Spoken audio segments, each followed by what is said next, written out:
What a lovely morning in Subnautica. Let me get you up to speed.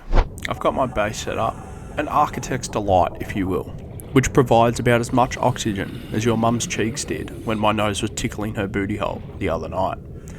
I've got a sea glide, which gets me from point ocean to point ocean, with a speed of 1.3 kilometers an hour instead of the measly 1 kilometer an hour you get from swimming. And my gigantic set of coconuts between my legs, as the ocean is one of man's greatest fears, and I've been forced onto this planet because the captain of the Aurora tripped over his own feet and headbutted the big red button that's labelled "Don't fucking touch." Speaking of the Aurora, I want to get on board the dog. Even though I watched it explode with the same amount of force as my ass after Taco Tuesday, I'm sure there's going to be some good stuff on there. I mean, look at the size of it. It's about as long and thick and girthy as the bunning snag I get when Dad needed to stop and get some tools. The only things I need are a laser cutter, a fire extinguisher, and a sea moth, which wouldn't be a hard task if I didn't play the game for 25 minutes at a time and then forget about it for a year, only to come back and forget how to put one foot in front of the other. So I start swimming around the base looking for basic supplies and familiarising myself with the controls again. I don't find much, but I grab some of these fish for water and head back inside.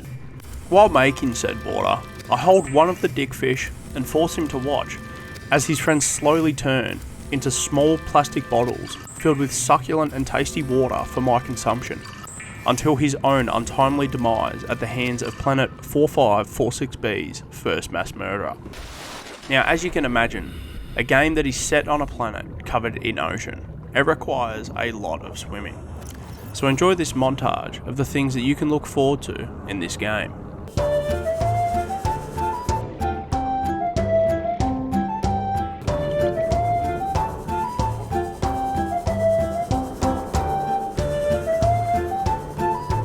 It's very fun indeed. It's got the same gameplay loop as any other survival game. You look around, find stuff that helps you, loot it, return to base, and repeat. Except this survival game is different. It's quirky.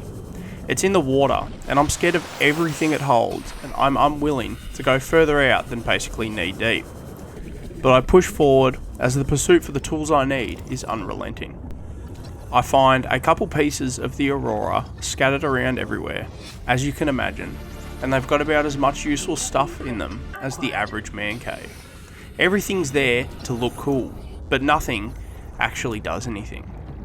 That's until I get to this piece. It holds a fragment for my laser cutter and the final piece to my sea moth, which is absolutely riveting. I am beyond livid to have my own little submersible.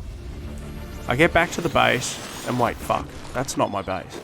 I get back to the base and start extending it to eventually build a moon pool. I definitely didn't extend it because I thought the vehicle bay was a part attached to your base. I figure that out and start making the vehicle bay, the first step towards my reign on this ocean planet. If only I can figure out how to place the fucking thing, I'm sure I'll be able to take over. With my monkey brain finally able to figure it out, I now look at what's required for my sea moth, and it's surprisingly not much at all.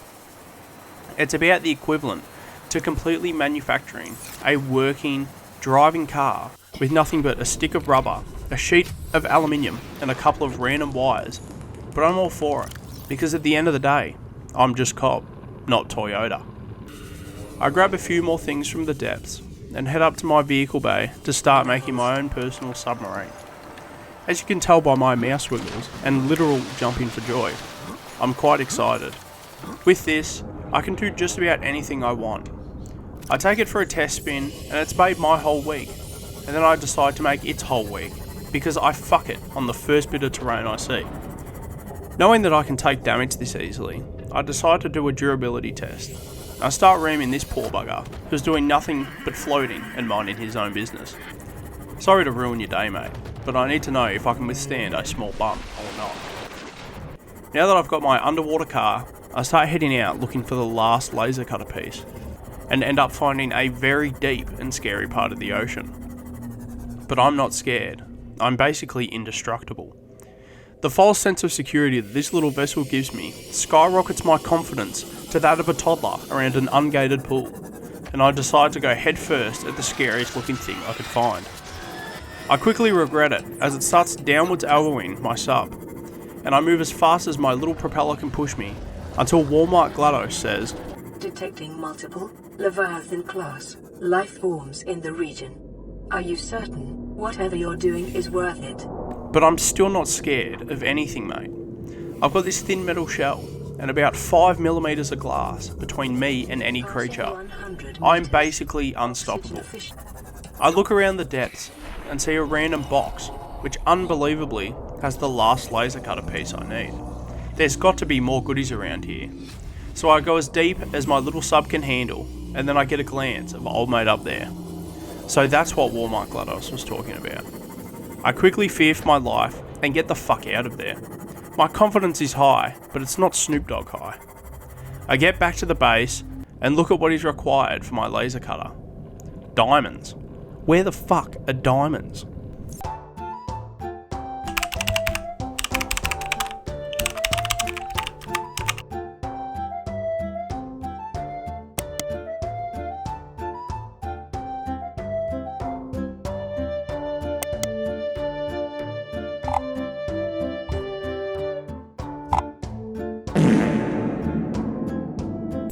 So it looks like I'm going somewhere scary again. My poor heart can't handle this stupid game anymore. If I have to face any more gigantic mutated fish, I'm gonna call it quits. My blood pressure is already high, and this isn't helping. I head out looking for the mushroom forest. It sounds like a place where you're going to see some shit, in real life and in the game. On the way there, I find this little dude. He's pissed at something and tries to headbutt my sea moth. Nice try, bud, but that's 5mm of glass. You aren't getting through that. I head to the forest, and I must say, it definitely lives up to the name. There's mushies absolutely everywhere. But I'm not here for a casual trip. I'm here for my diamonds, and my diamonds I find. The first shale I break open has one, and the second as well. You bloody ripper. Thanks for being nice to me, game.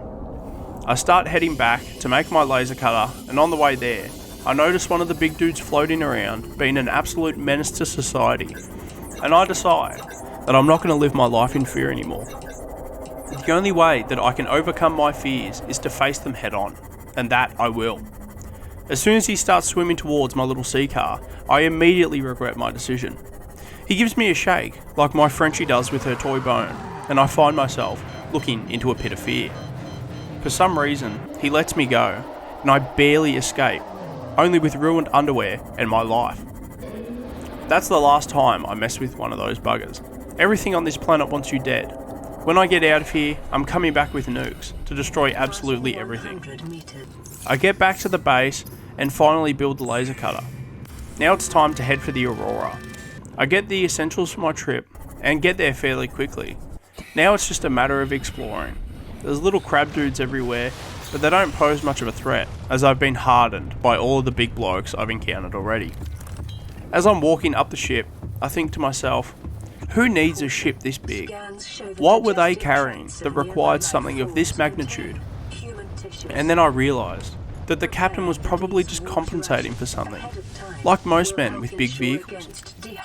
I find a couple of crates with things that I could easily craft back at the base, and I head inside. I find a room that has nothing but a PDA in it, and that is literally it. The Aurora has nothing else in it. I couldn't believe my eyes. All the blood, sweat and tears I poured into getting here, only to be smacked in the face with one broom, is quite painful. With the chip on my shoulder, I head back outside and quickly find myself stuck on a random bit of metal. I try to wiggle my way out of it, but it's no use. On top of this, I haven't saved in an hour. This is the third time I've been fucked by the Aurora, and I'm done with this game. But it's okay. It's not about the destination, it's about the friends we made on the way. Which in this case, is absolutely fucking no one, because we're alone on this planet. I'm going to live the rest of my short life here, stuck on this bit of metal, as I slowly starve to death. Thanks for watching this far into the video. If you enjoyed, make sure to like, comment, and subscribe for more content from yours truly. Thanks again. Until next time, take care.